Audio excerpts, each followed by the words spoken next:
کل قیامت کے دن ایک عورت 4 مردوں کو جہنم میں لے جائے گی۔ عرض کیا گیا وہ کیسے؟ فرمایا ایک عورت کو حکم ہوگا جہنم کا تو وہ عرض کرے گی مالک میرے باپ کو بلایا جائے۔ باپ کو بلایا جائے گا، یا اللہ یہ میرا باپ ہے، میں اس کی بیٹی، میری تربیت کا جوہر اس کے ہاتھ میں تھا، آج جن بدکاریوں اور گناہوں کے سبب جہنم میں جا رہی ہوں اس کا ذمہ دار یہ ہے۔ وہ باپ جس نے اپنی بیٹی کو سب کچھ دیا، اپنی اولاد کی تعلیم کے لیے اپنے پلاٹ بیچ دیے، جائیدادیں فروخت کر دی، نہیں دیا تو دین نہیں دیا، کل قیامت کے دن وہ اللہ کے حضور کیا جواب دے گا؟ ارشاد ہوگا اسے بھی پکڑو، اس کے باپ کو بھی پکڑو اور جہنم میں لے جاؤ۔ عرض کرے گی نہیں مالک میرے بھائی کو بلایا جائے۔ بھائی کو بلایا جائے گا، مالک یہ میرا بھائی ہے، میں اس کی غیرت تھی، میں جن راہوں پہ چل کر کے تیرے عتاب اور تیرے قہر و غضب کی حقدار بنی اس کا ذمہ دار یہ ہے، اگر یہ مجھے روکتا، اپنی آبرو کی حفاظت کرتا، اپنی ناموس کا پہرا دیتا تو میں ان راستوں کی مسافر کیسے بنتی؟ میری خرابی کا ذمہ دار یہ ہے۔ اب وہ بھائی کیا جواب دے گا جو چوکوں اور موڑوں پہ کھڑا ہو کے آنے اور جانے والی بہنوں اور بیٹیوں کو دیکھتا ہے اور یہ سمجھتا ہے کہ میری بہنیں اور میری بیٹیاں گھر میں محفوظ ہیں؟ وہ قیامت کے دن کیا جواب دے گا؟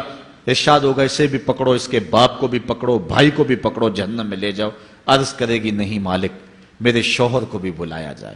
بلایا جائے گا، مالک یہ میرا شوہر ہے اور میں اس کی بیوی، میری تربیت کا جوہر ماں باپ کے بعد اس کے ہاتھ میں تھا اور اس کے پاس طلاق کی دھمکی ایسی چیز تھی، مجھے جو چاہتا منواتا اور جس انداز میں ڈھالنا چاہتا مجھے ڈھال لیتا، لیکن اس نے مجھے کبھی راہ حق کی طرف نہیں بلایا تھا۔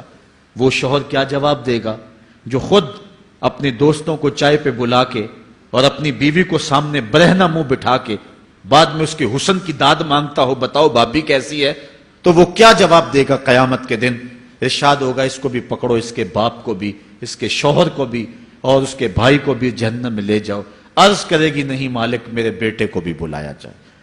بیٹے کو بلایا جائے گا، مالک یہ میرا بیٹا ہے، میں اس کی ماں ہوں، میرے سینے میں اس کے لیے تڑپتی ہوئی ممتا تو نے رکھی تھی، یہ روٹھ جاتا تو زندگی اجاڑ ہو جاتی، جو بھی چاہتا ضد کر کے منوا لیتا، مجھے کسی کے گھر کے برتن بھی مانجنے پڑے تو میں نے اس سے بھی گریز نہیں کیا، اس کی ہر فرمائش کو پورا کیا، اپنا زیور بیچ کے اس کی تعلیم مکمل کروائی۔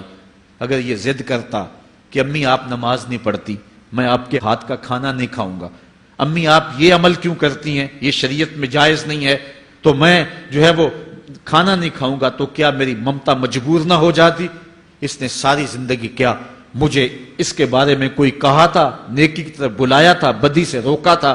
جس بیٹے نے اپنی ماں سے ہر ضد پوری کروائی ہو تو اس نے صرف دین کے بارے میں کوئی ضد نہیں کی ہے، تو وہ کل قیامت کے دن کیا جواب ہوگا؟ ارشاد ہوگا اسے بھی پکڑو، اس کے باپ کو بھی پکڑو، اس کے خامن کو بھی پکڑو، بھائی کو بھی پکڑو، بیٹے کو بھی پکڑو اور 5 کو گھسیٹ کے جہنم میں لے جاؤ۔ فرمایا ایک عورت 4 مردوں کو قیامت کے دن جہنم میں لے جائے گی۔ اس لیے میں اور آپ آج دیکھ لیں کہ ہمارا آخرت کا معاملہ کیا ہونے والا ہے اور ہم نے اس دنیا کے اندر کس طرح اپنی حفاظت کرنی۔